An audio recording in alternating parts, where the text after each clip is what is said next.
Here we are at Richard Blundell's studio in Springwood. Now, Richard's had 6 exhibitions at the Logan Art Gallery, and what a magical place this is. I mean, really, who would ever want to leave?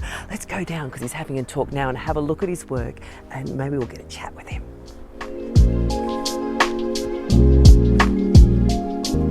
Richard, what an amazing place you have, but also incredible studio.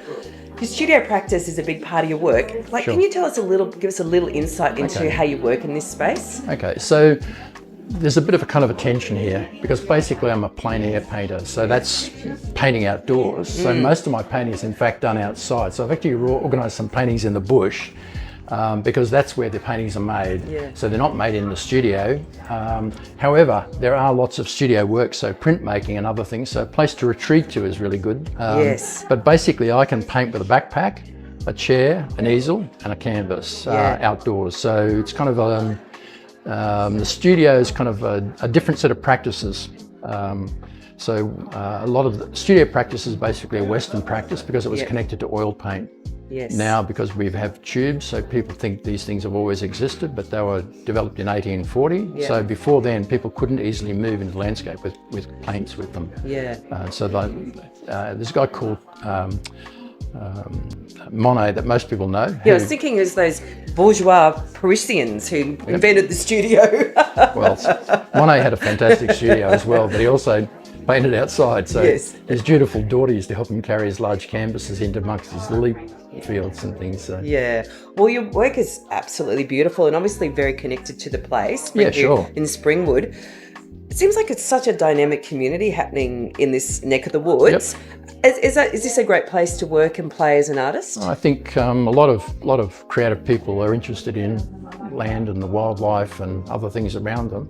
So I've got Chris Santos just up the road, Rachel Lee, Layla Bjornsson, so they all have studios within. If I was much fitter, I could probably walk to their place, but I'd rather drive. So not far away. So there's quite a lot of people in all sorts of life circumstances that see creative practice as important to them. And I think, this is me, I think that communities without creatives is a problem in a way. Couldn't agree more. I couldn't agree more. And finally, talking about creatives, Brett Whiteley is iconic, larger than life person, artist. What does he mean to you? So Whiteley's kind of an interesting thing because I was around when he was kind of on the rise. Yeah. I think there's kind of two sort of oppositional pushes. So a lot of people didn't understand his work particularly well. Yeah.